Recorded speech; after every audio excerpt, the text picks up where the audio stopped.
传统人工需要10到30分钟处理图像，AI 可以帮助我们3到5分钟处理好图像。这个 attention deficit 太多，就是代表你很分心。过动儿，对，所以我现在是过动，没有儿。 This was the best leg for me. There's an AI component in there. It keeps adjusting, so it helps a lot with stability. 现在我有了这个手，我还可以自己拿着鸡腿来摇，是找回以前的感觉了。目前 AI 已经在医院里面帮忙抢救生命，你觉得下一步他们会如何突破境界呢？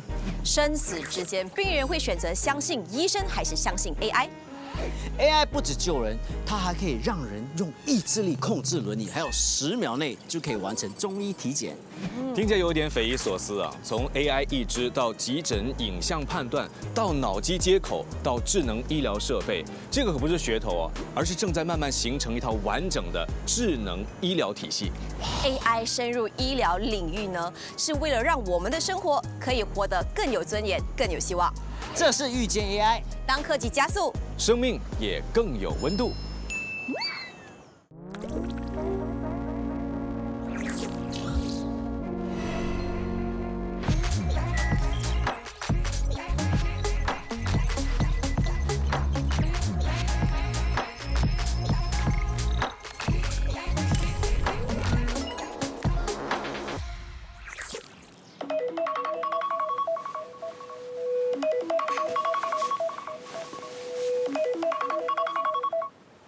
我是艾琳，今年38岁，我是一名美容师。2年前，因为细菌感染导致败血性休克，医生建议我，你要保命就需要截肢。他看到他自己的手脚变黑，他也是在我前面没有哭，没有问为什么会怎样。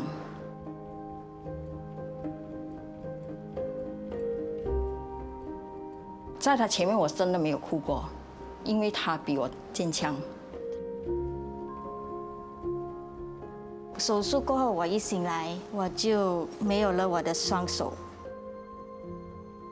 3个礼拜过后，我就失去我的双脚。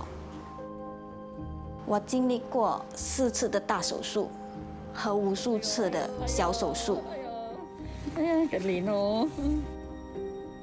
The first time 我流眼泪就是 when 他回家，我帮他冲凉，我们在里面讲话，啊，那个moment我就跟他讲，不要去想人家怎样讲你。OK， 我as姐姐一定会一直帮着你。那段时间，我也不敢照镜子，我也不知道我自己想要怎样活下去。在康复过程中，最痛苦的就是他穿他的假肢，他的脚又一直流血脱皮。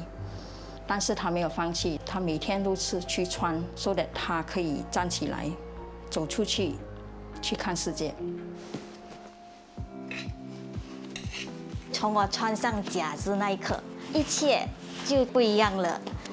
我尝试了不同的活动，出门的次数也多了，也不怕别人的眼光了。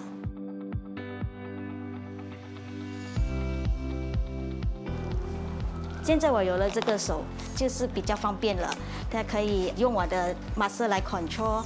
以前我是有用那个 basic 的手臂，连那个手臂呢就很多带在我的肩膀，我需要用我的肩膀来 control 开跟关，因为这个动作就很多东西都做不到。但现在我有了这个手，我还可以用电话的 apps 来 control 它的手势，可以打字，还可以抓鸡腿来吃，也可以。因为自从我没有手过后，我大多数都是用汤匙跟叉来吃，还是我家人帮我弄到碎碎才吃的。可是现在我有了手，我可以戴手套，连自己拿着鸡腿来摇，是找回以前的感觉了啊。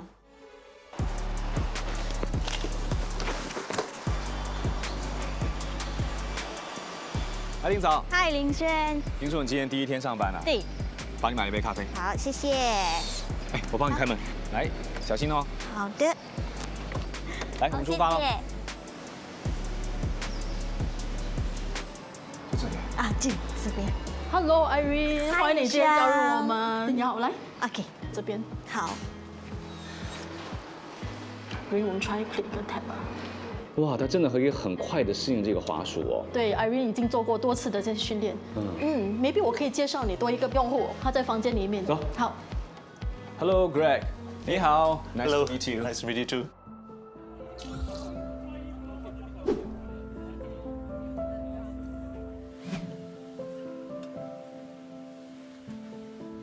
It was tough initially to walk because you don't have sensation in the leg.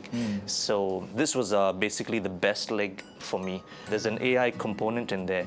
It keeps adjusting. So even if I'm sitting this way and I want the foot to be down, I can just extend my leg out and it makes an adjustment. So it helps a lot with stability. It's fantastic what technology has done. Yeah.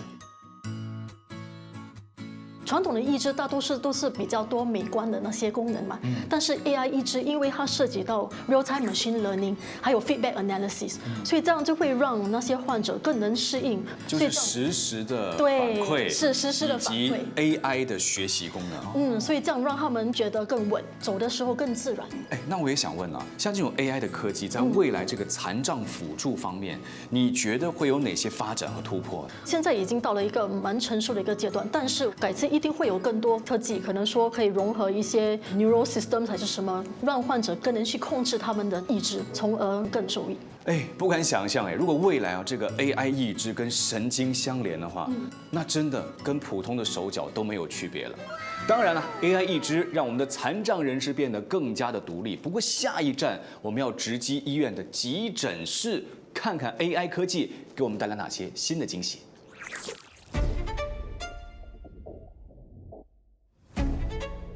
人生其实很难预料啊，有的时候呢，一次转身，一个晕倒，就有可能让一切发生改变。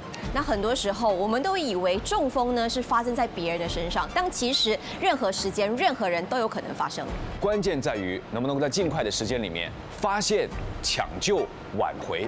现在呢，有一项科技正在帮助医生来争取那几分钟的黄金时间 AI 人工智能。On the day, so as usual, to have a cup of coffee at the food stall.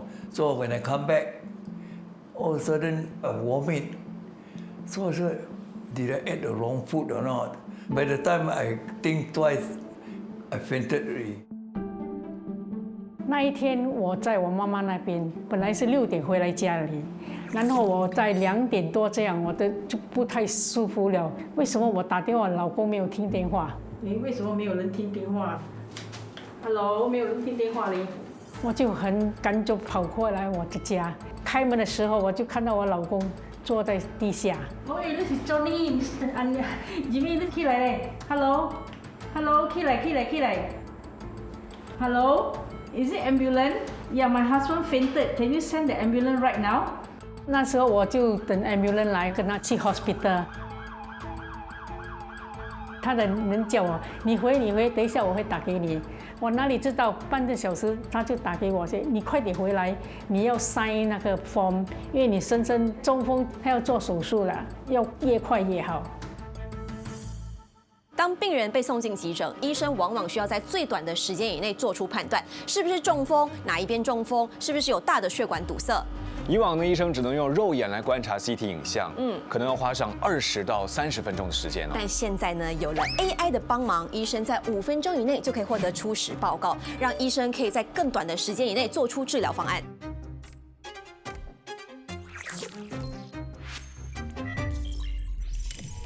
传统人工需要10到30分钟处理图像 ，AI 可以帮助我们3到5分钟处理好图像，然后适当的提醒或者是给予警报，然后呢，我们就可以尽快赶到工作站，决定说这个病人需不需要进行那个机械取栓。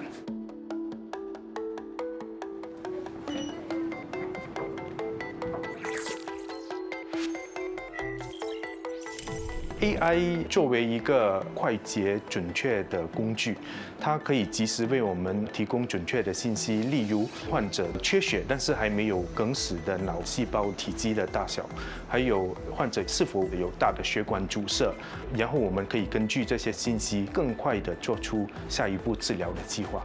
We have a large vessel occlusion. We need your help for the thrombectomy.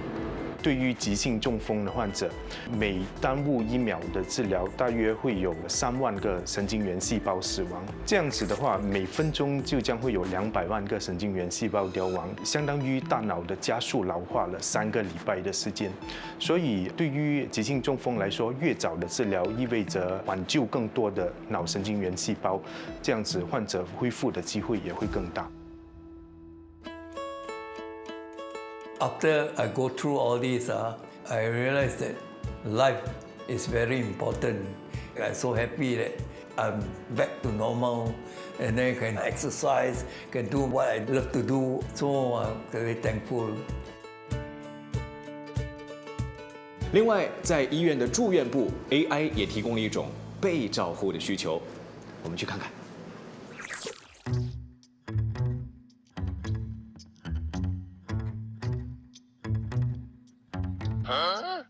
你好，我是国大医学组织的 AI 护士助理，我不能看病，但我可以陪你。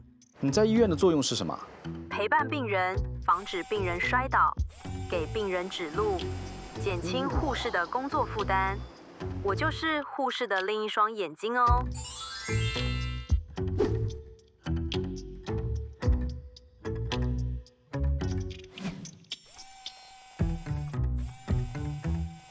AI 护士助理可以帮助我们的护士做这些重复性的步骤，比如说发药啊，避免病人跌倒啊，给护士多点时间处理突发状况，而且可以给病人多点人文的关怀。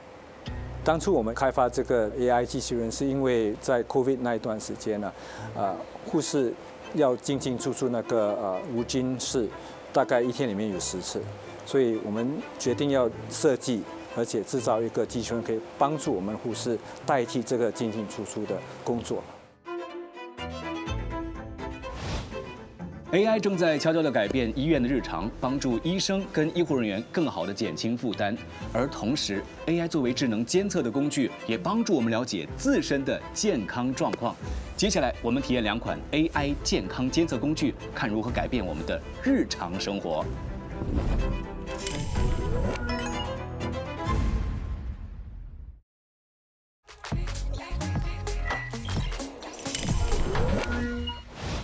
你倒了。哎，今天带你们见证一个厉害的科技啊！不用开脑，就看一看你大脑最近有没有一些压力，睡眠好不好，情绪好不好？简单来说呢，就是帮你的大脑装上一个监视器。左边讲我，右边也讲我。哎，我跟你们说啊，我今天的状态很好，发型也做得很好，不要监视我。哎呀，不是监视你，是给你做一个脑电监测，看一看呢你的压力指数、快乐程度以及有没有在发呆，有没有很大的压力？压力可能我不知道啊，但发呆的话，我们都看得出来。来看一看，说你的大脑到底在想什么，可以让你一直发呆。很多人都说我很有创意，我的大脑都一直在动。你看到没有？他已经在动了，他已经在动了。他的大脑应该是跟脚长在一起，他是脚在动，用脚趾想一想就知道他的大脑应该很有问题。就这里对不对？对。好，你们在门口等着。好，谢谢。Hello, hi. Okay, so sit down here. Okay. 哇，感觉很像在玩电动哎。OK. Dear passenger, please fasten your seat belt. 哎，真的有重量啊！所以现在你们就出去。是的。我就坐在这里。对。OK， 好，谢谢。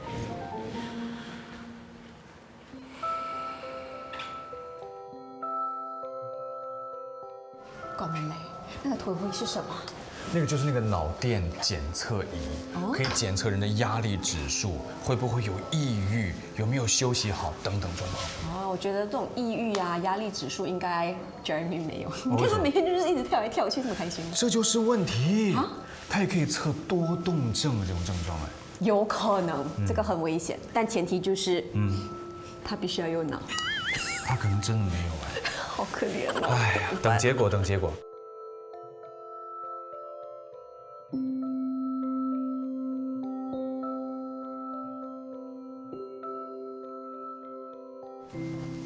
Hello，还好吗？朋友，还好。哎，等一下，5分钟完了。时间过得很快是吗？对啊，那是你的报道，都出来了。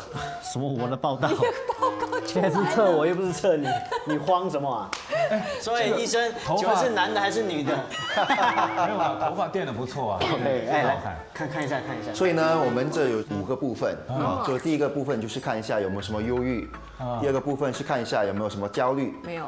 第3个部分是压力，第4个部分是看一下可以集中精神还有那个注意力吗？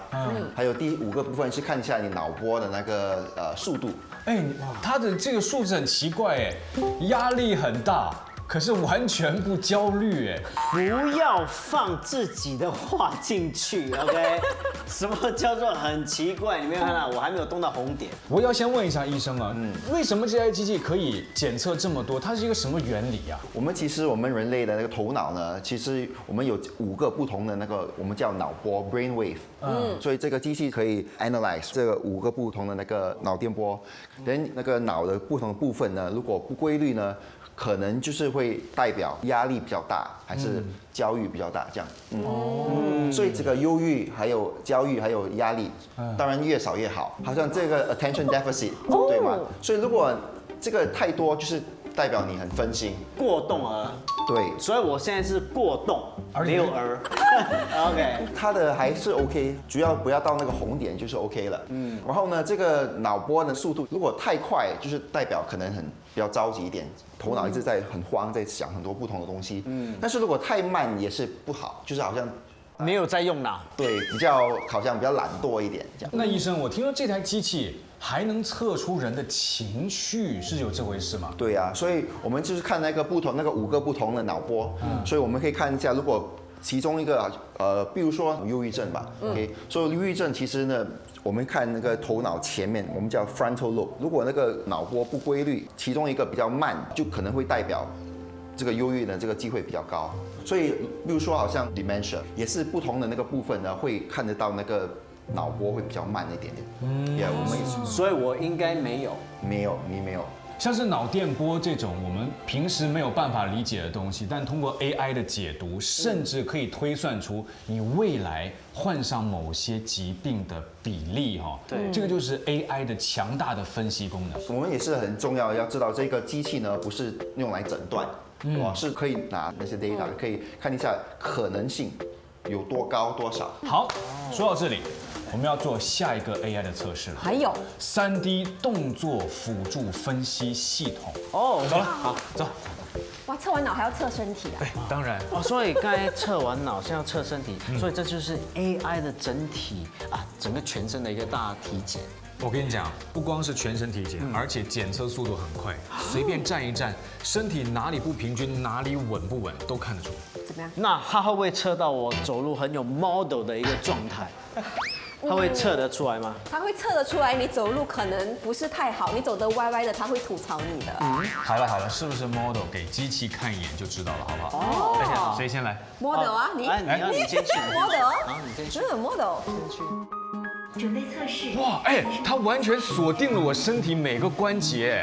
你看，它完全在这里有测试。哦。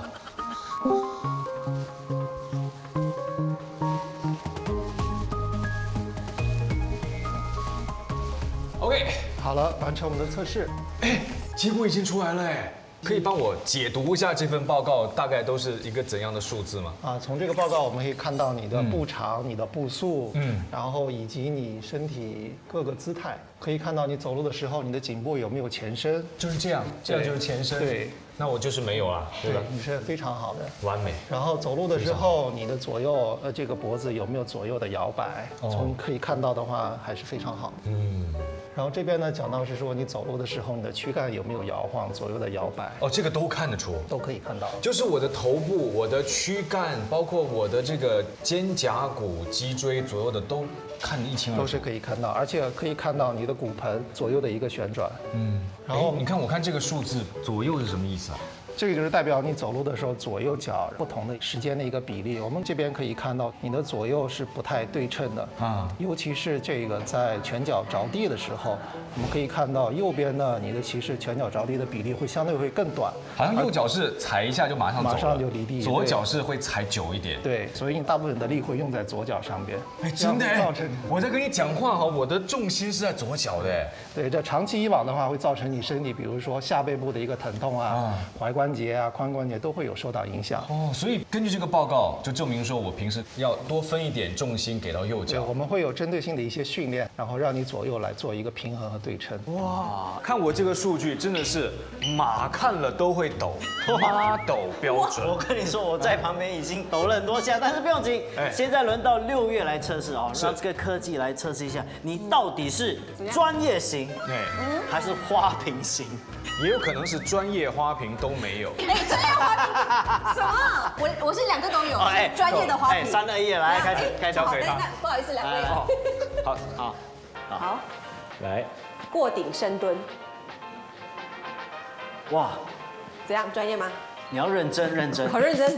跨步，好，跨另外一边，快点，你太慢了。应该不用这么快吧？好了。这个测试比较厉害，它会把你的测试结果发送到你的个人邮箱里面。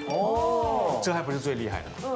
它不光给你发测试报告，还发一个训练指导，9个动作有 video， 让你接下来几天照着训练，可以改善所有的问题。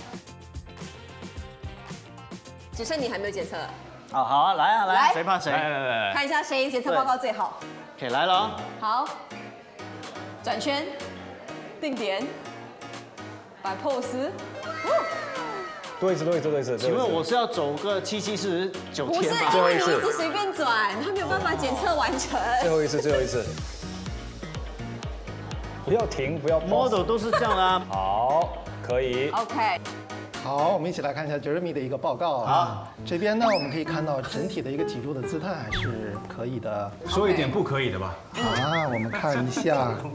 你看，我们可以看到了，他的脊柱略微有一点左倾，然后胸椎有一些左凸了。所以这左胸有点凸，你平时的身体姿态。左倾左凸。对。然后肩部的话呢，右肩会略微高一点，高低肩对，哇，我很难配合你，医生。其实我觉得他捕捉的很准，因为刚刚你测的时候，对，你就是这种走的方式，就是你懂，他完全很忠实的记录下来，真的。所以好好走就好好记录，自己乱来，这就是你平时身体的一个姿态，不是？他故意做效果的姿态，所以它的准确度%多少？它可以达到97%以上。97%。很厉害。是。然后这边有提示到你的一个风险，对，尤其是脊柱是一个中风险了。有一个高风险的。高风险的话，我们可以看到骨盆了，应该右旋。对，平时是不要跳什么珍妮了，珍妮这样高风险。珍妮，所以其实还蛮准确。所以只要你的姿势走得好，不要开玩笑。因为它真的是帮你矫正。是。所以 AI 3D 动作捕捉分析系统不光是玩它可以在医疗、运动、复健领域被很多医院所采用。我觉得最厉害的就是呢，不需要脱衣服，不用任何的传感器，不痛不累，用 AI 就可以看透你们身体的小秘密。到底有什么小秘密呢？下一个环节我们就和几位嘉宾一起来讨论 AI 新科技，遇见 AI， 伴你生活更美好。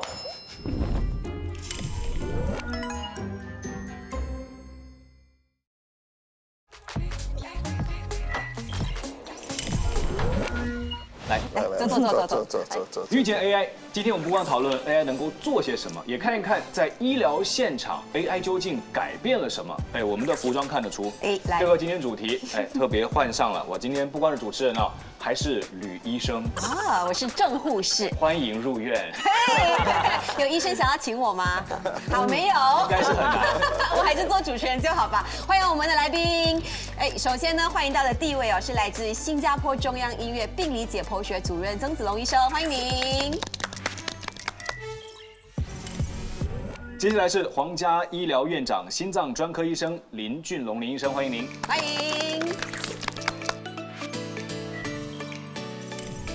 第三位这个美魔女要跟她请教一下怎么保持年轻啊！我们来自于新传媒的艺人潘玲玲，欢迎玲姐。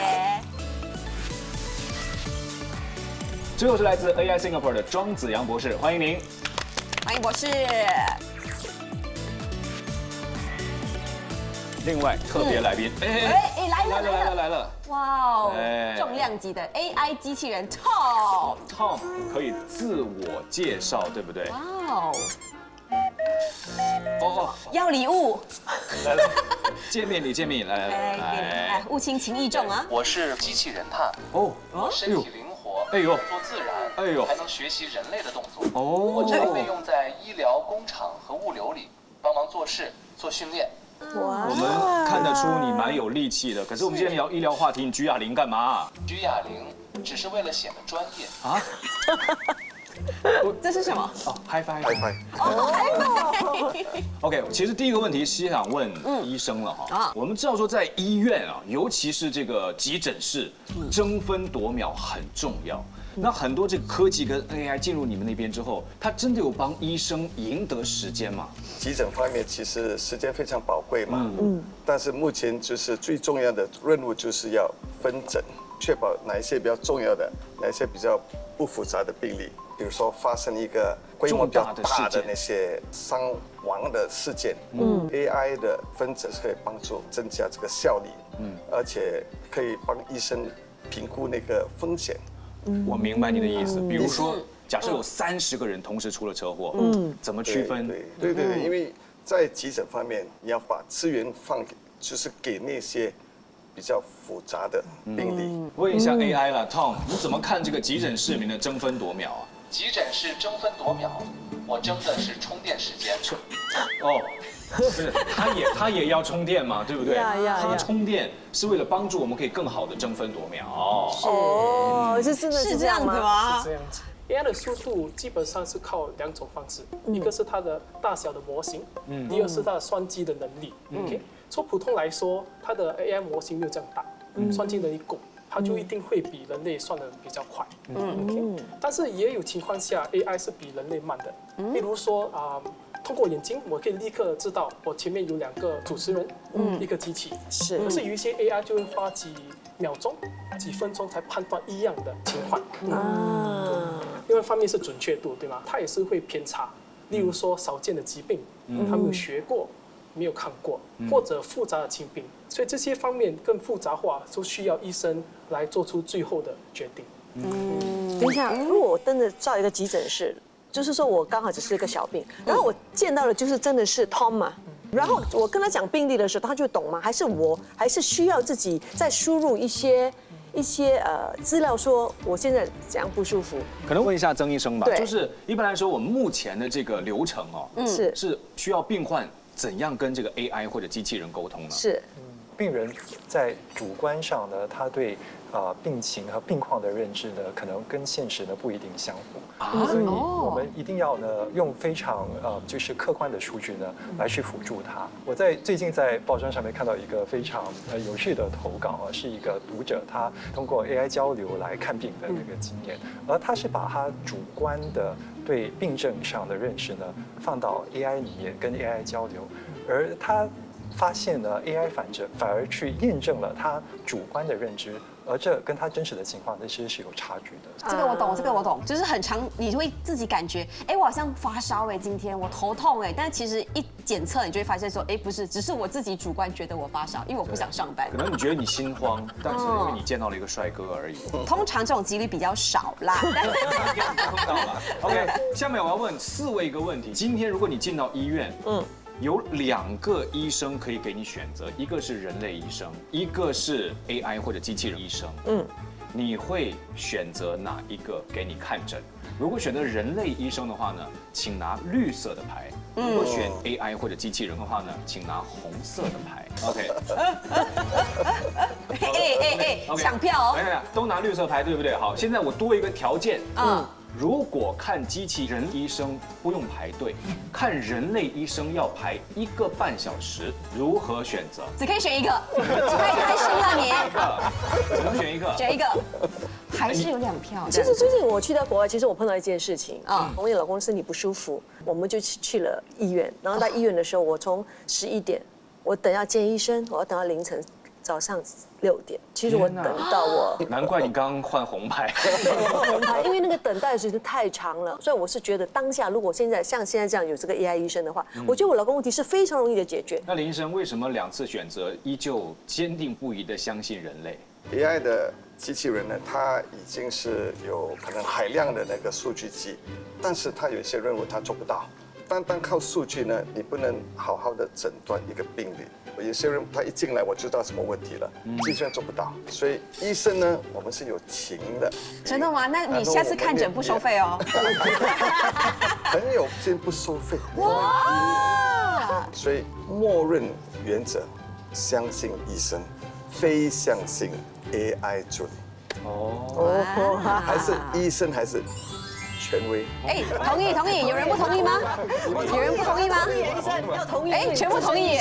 这是同意的啦。因为我爸生病的时候，他其实我爸爸是末期啦。然后我爸说，那医生我还可以活多久？他是跟我爸说，他说，阿哥我跟你讲，你这个新年你要过得很开心，然后能吃什么你就吃，不能吃什么你还是可以吃。那我爸说，那我可以喝酒吗？他讲可以。其实是不可以喝酒。那我爸就很开心，说那我可以回家吗？他说你可以回家了。老人家都不喜欢在医院，然后就回到家里，他就很开心看着我们，然后跟我们一起吃团圆饭。所以我就觉得这样就很够了，这样也有安慰到我，最起码我心里有所准备。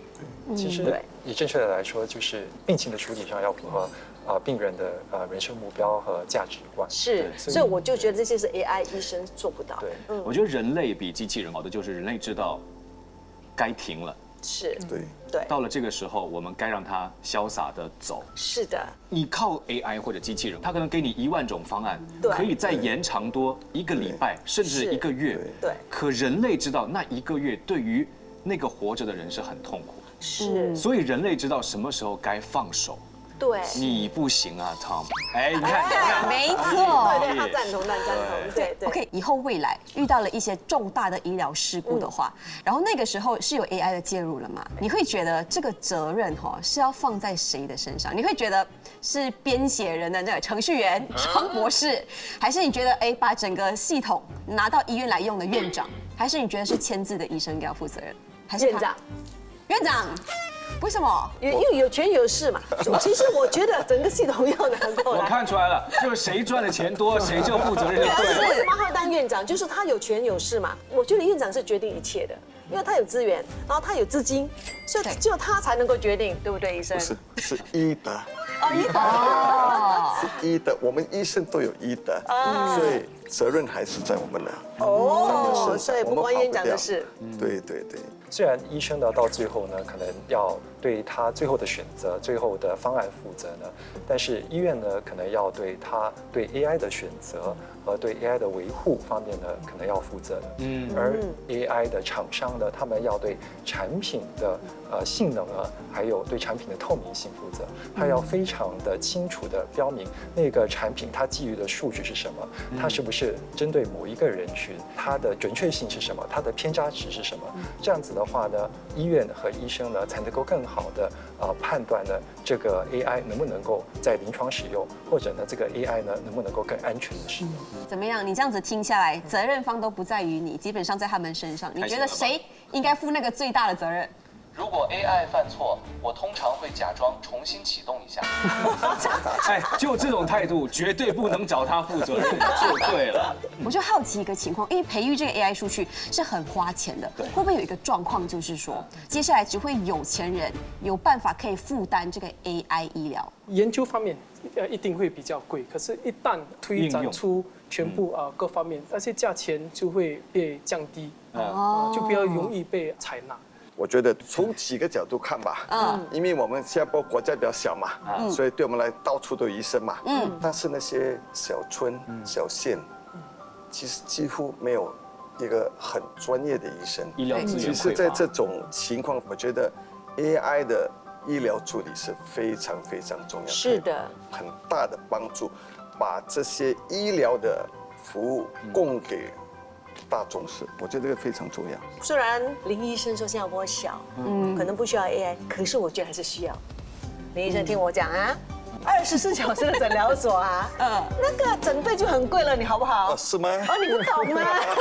我没有应用到啊。所以如果你3个脉络，我看别的医生免费的嘛，他看我也是免费的嘛。真的哦，对啊，那你就好，因为你们都认识，可是我们不是，因为好像我们这种平民有时在3更半夜突然间有事情的话，我们去那种24小时的诊疗所，真的是超级无敌贵。所以我觉得那个时候，如果你们真的有个 AI 医生的话，那收费便宜的话，我跟你讲，我二话不说，我肯定找 AI 医生。所以我们想问一下林英姐，对不对？当然你可能不了解技术，但如果让你许个愿，未来 AI 可以做成怎样医学上的突破，你希望它可以做什么？两位可以顺便想一想。我希望他可以做到预测你10年之后，如果你有这个生活作息，你是肉食者，你不吃菜，接下来你这10年内你会在你的身体状况你会发生什么事情？所以你现在呢自己就好自己控制一下自己的饮食习惯。我觉得医科未来的趋势了，长远的趋势不是说治病或是开刀或是做手术，未来就是预防为主，所以变成我们医生会很快的了解新的那个医疗方面的突破，生物方面的突破，增加我们全部人的寿命。哇，200岁不是梦。我比较谦虚，120岁先。OK，120岁。我们今天真的是从医疗的急诊室谈，一直谈到可能几十几百年后的医疗未来哈。不过聊了这么多，我觉得毋庸置疑的是 AI 真的帮助我们的医生大大减轻了工作量。不过说到未来的话，一个好的 AI 最重要是有温度。没错，下一个环节呢，我们将带大家走到中国，看一看说 AI 在医疗领域究竟走到了哪里。走到你心里。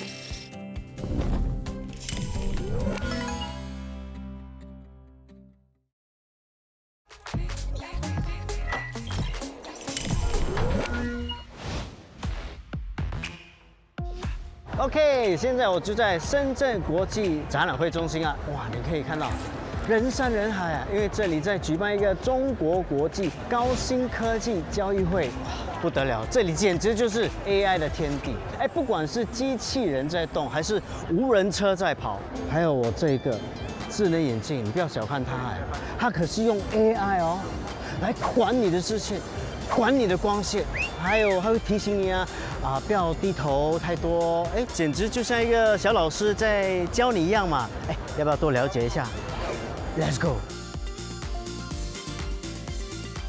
哎，不好意思，想问一下哦，这个智能眼镜的功能是什么？这个的话是一个近视管理智能眼镜，然后它是通过我们这个镜腿上面的一个芯片，然后来采集小朋友每天的一个戴镜的一个数据，包含这一些6大功能场景、佩戴时长、光照环境、低头用眼、户外活动，还有坐姿习惯，然后以一个分数的形式展现在家长手机 APP， 然后我们会有一个计算的一个公式，包括小朋友他的一些低头用眼，我们也是有区分是普通低头用眼还是严重的低头用眼。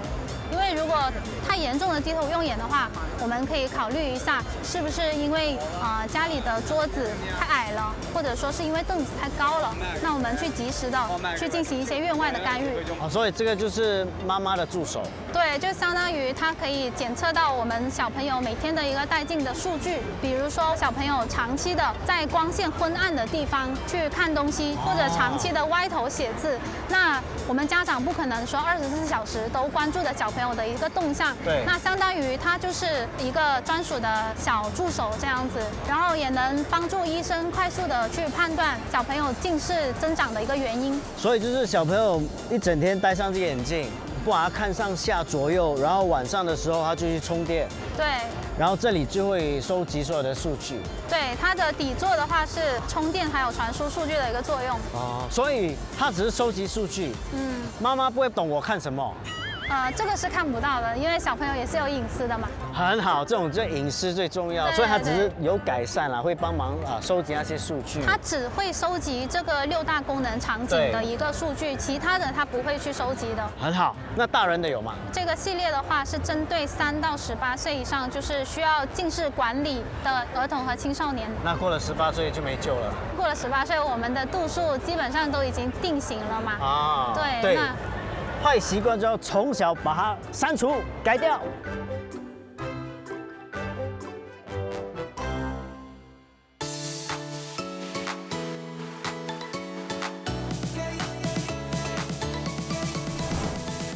我们是11台 AI 舌象诊断体检机，根据你的舌象图片，10秒就可以出一张健康报告。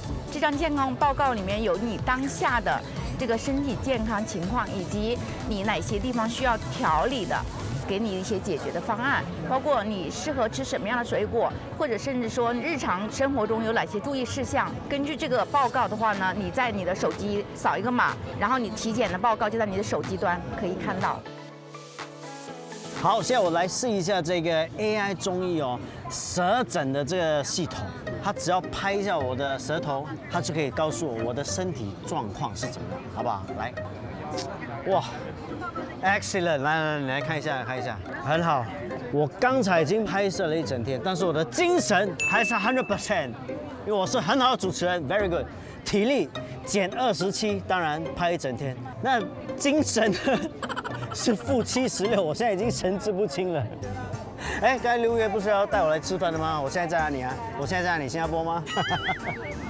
哎，开什么玩笑？你看，还有跟你说呢，很多你的资料啊，然后我将来可能会有什么样的症状、病状啊，所以我就可以避免啊。你看，我会口干、会头晕啊，所以这些呢都是可以让我以后多点注意。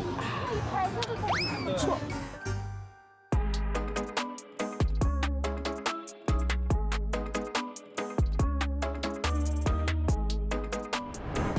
照头上这个不是绒帽，它是一个高科技的帽，因为它可以读我的脑电信号，也就是我的毅力啊，然后把它传达到这轮里。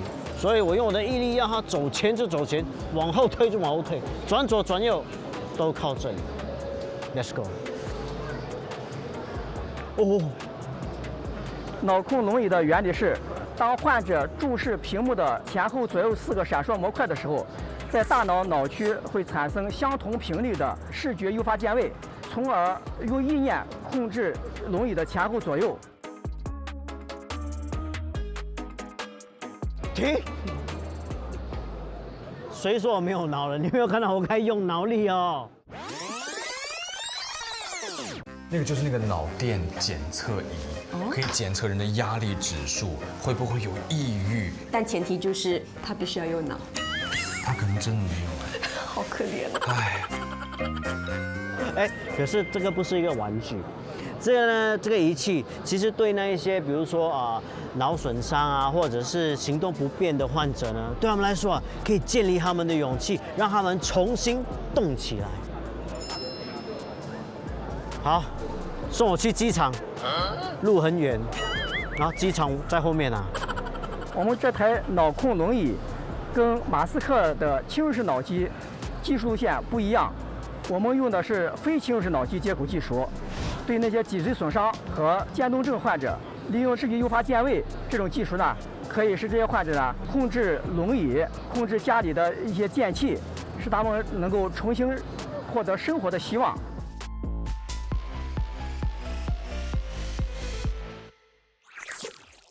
AI 不会取代医生，但它会让医生的判断更快速、更准确。每一次扫描，每一次诊断，都可以拯救一个人的生命。没错，在医疗的世界里，科技不只是冰冷的系统，它是让生命更有希望的力量。人生无常，但遇见 AI， 医生就能在最关键的时刻抢回时间，抢回生命。遇见 AI，让我们一起遇见未来。